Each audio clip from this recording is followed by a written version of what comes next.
everyone, it's Shotzi for the Rough Cuts on Sunday. It's October, and October is traditionally the month for horror films, and you can't rightfully talk about horror without talking about Hammer. As you can tell from my poster that I use for this channel, I'm a fan of Hammer Productions, and today I'm going to be talking about the third installment of their Dracula franchise, which is Dracula, Prince of Darkness from 1966, directed by Terence Fisher, who also directed the first two Dracula films for the Hammer Productions, which were Dracula, or as it was released in the US, The Horror of Dracula, followed by Brides of Dracula in 1960. First one was in 1958.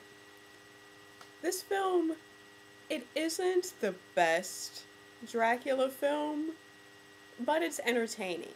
Like, the script really leaves a lot to be desired. In fact, it was apparently so bad that Christopher Lee refused to say any of it. He's completely silent in his Dracula role in this film.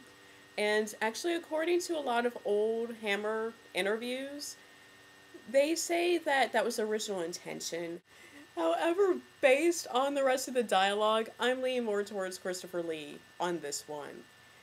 But this film, it does have a pretty decent cast, starring, of course, Christopher Lee in the title role of Dracula.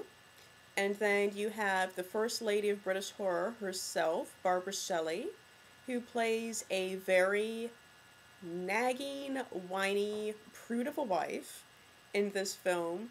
And her character is married to Charles Tingwell, his character in this. And then you also have Francis Matthews and Suzan Farmer. Now, the premise of this story is that it opens up with a flashback sequence of the horror of Dracula when Peter Cushing's character Van Helsing chases down and then finally slays Christopher Lee's Dracula.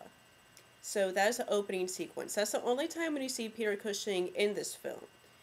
And so that is the premise. Dracula's been dead for 10 years at this point in time when the story opens.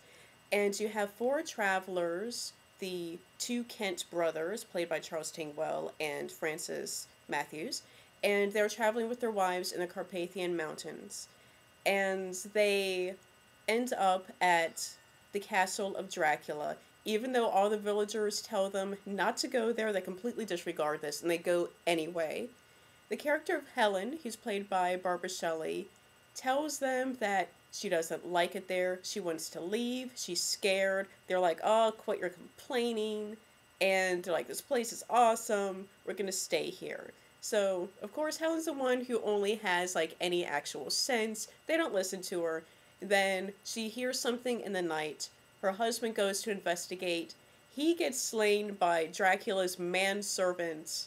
And so then she goes to look for him. The manservant finds her, is like, something happened to your husband. Go down and see. I'll wake the others. So, of course, Dracula is resurrected from her husband's blood. And then she succumbs to Dracula. And she turns from the prude into this, like, really sensuous vampire. And meanwhile, the other two are like, what happened? We need to figure out what's going on. And so they have to seek out the help of Father Sandor, who's played by Andrew Keir. He's kind of taking over the Van Helsing role of Peter Cushing. Peter Cushing had to opt out of this film because his wife was really sick, so he couldn't reprise his role of Van Helsing in this. He does in later Dracula films, however. And so now you've got the help of Father Sandor with the two remaining people. And this film is really campy. How they slay Dracula in this one is pretty creative compared to the traditional vampire slayings. But, you know, it's not the greatest Dracula film, but it's entertaining. It really is. The cast is pretty good. You know, you can take or leave this film. I definitely recommend seeing the first one, The Horror of Dracula, with Peter Cushing as Van Helsing and Christopher Lee as Dracula. Brides of Dracula It's cheesy. You have Peter Cushing in the Van Helsing role, but you don't have Christopher Lee as Dracula. You just have, Van Helsing slaying a vampire. It's not Dracula. It takes place at a girls' school, so you've got the whole TNA cheesecake factory going on there.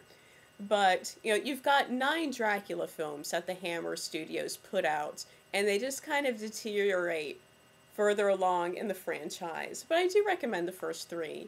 And later on, like some of those, I do recommend. Check them all out. Yeah, just go and watch them all. Really, watch them all.